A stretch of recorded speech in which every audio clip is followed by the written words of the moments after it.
got to have some gravitational potential energy. And because we're a long ways from the surface, it's not that old MGH that we used to know and love. It's now the GMM over R with a negative sign out there. Remember, we define the zero of universal gravitational potential energy at infinitely far away. As we get closer to the moon, we're falling into it, so it's got to be a negative potential energy as we go from zero to a smaller and smaller energy.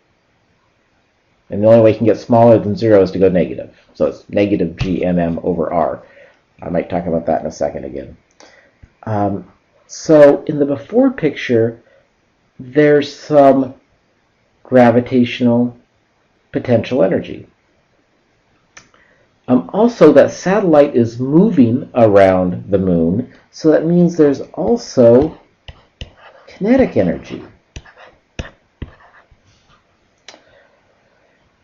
And then, if we do some work, we boost the satellite up into a higher orbit, where again it has gravitational potential energy. It'll be a smaller negative number because it's higher up.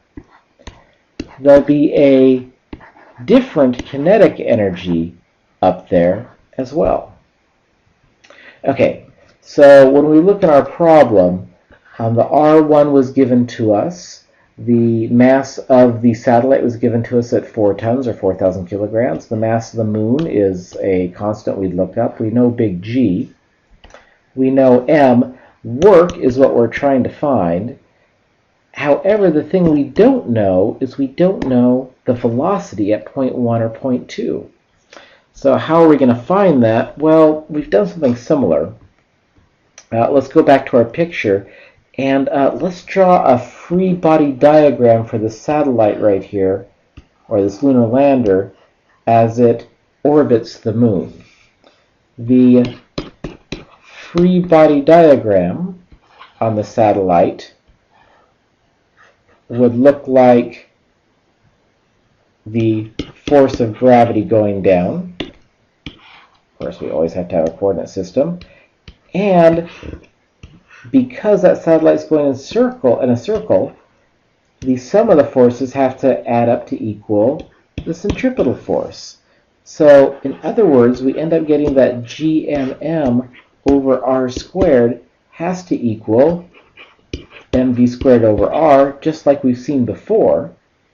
And from before, we found that the velocity at that orbit has to equal G big M over R.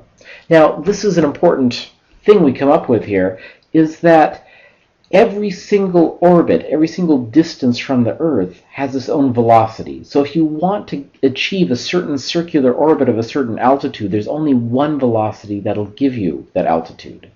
So if you know the velocity, you know the altitude, or if you know the altitude, you know the velocity. And what we're going to do is we need to plug this velocity in to our kinetic energies. Let's give that a try and see what we get. I hope. Again, sorry for my poor penmanship skills. I'm not used to writing on a screen at quite this angle. I'm sure someone, when I get back, will teach me how to do it better.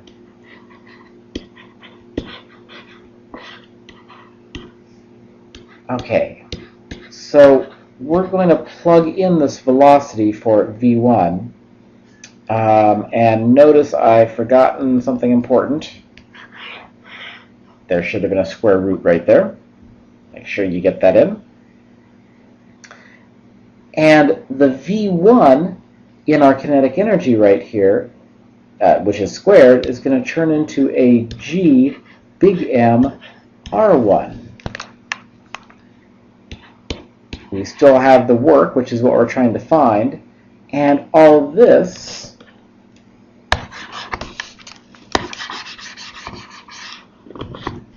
has to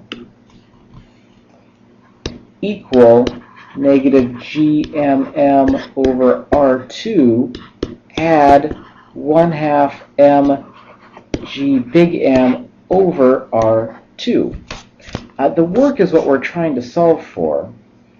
So basically, the work is going to equal, I'm going to do some algebra here. I'll let you follow me. As I do this, of course, you should always be looking for any mistakes I should be making. And actually, if you're at home, you should try doing this math yourself before looking at my answer.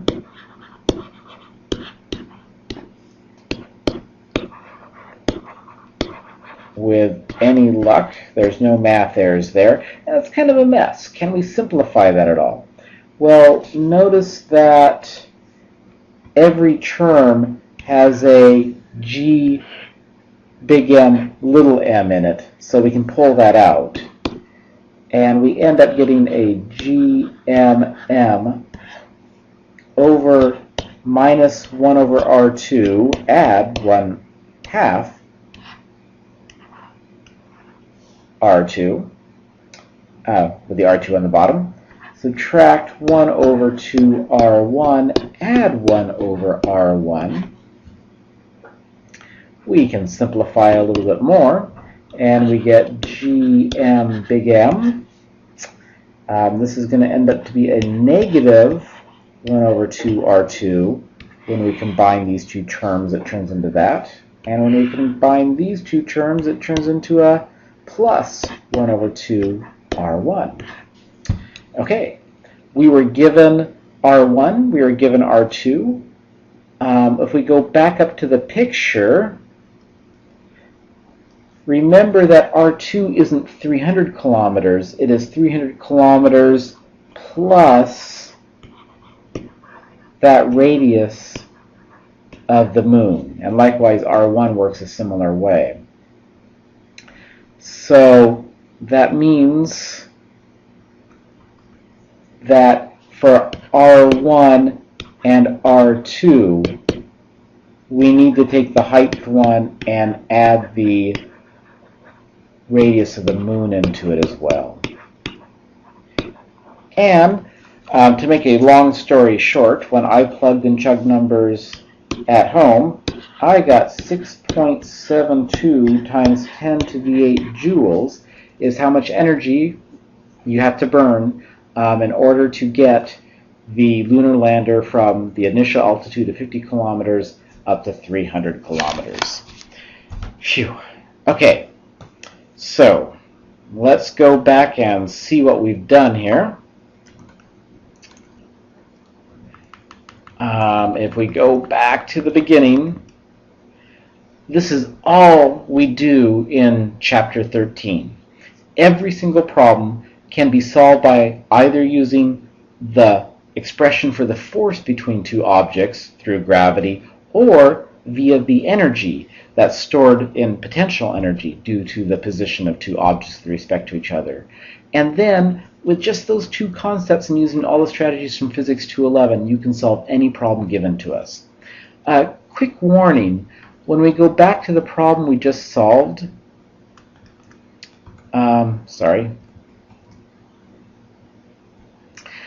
you'll find out that when you look in the book, there is just a canned equation to solve this problem. It actually, the canned equation, the equation the book came up with, looks something like that. When you take it, well, first of all, it is a goal in physics that you shouldn't just use an equation that someone else created for you. You should be able to derive every equation from basic principles. And the only basic principle in this particular chapter is the force equation from Newton's law of universal gravity. Every single problem in this chapter can be solved from just knowing the force equation right here. As a matter of fact, even the universal gravitational equation right here is derived from the force equation by remembering that work is the integral of force times distance. So really, this is the happy equation that you should remember and from which you should be able to derive everything else. The problem of using canned equations, like the equation the book gave you, is number one, when they derived it, it's not easy for you to know what assumptions they were making and what all the different variables meant. So make sure you derive everything from scratch. And when you take the test, remember that no note cards are allowed for the first exam, and no equations will be given either, although any constant you need, of course, will always be given to you. The expectation is, for every test we've done so far in Physics 211 and for this first test in 212, is that you should be able to derive everything from scratch. Because the whole goal of, I think, Physics 211, 12, and 13 is if you ever find yourself stranded on a deserted desert island, you should be able to recreate physics and therefore civilization all by yourself. Yeah, you can do it. Okay, so hopefully this was fun and insightful. Please, this weekend, if you have any questions, do email me. I'll be answering emails on Saturday and Sunday night. Remember that Keith is doing the Saturday review and study session at the OSU library from 2 to 5 p.m. Keith is great. Make sure you bring your questions to him. And my expectation is that by the time Monday rolls around, you should have somewhere around 80% of the homeworks done. That's kind of where you should be usually on a Sunday night. On Monday in class, we'll go over some concepts we haven't covered yet, just some nice conceptual questions, and I'll work out any homework. I'll work out the homework problem that I get the most questions for. Okay, have a good weekend. Again, thanks for doing this with me.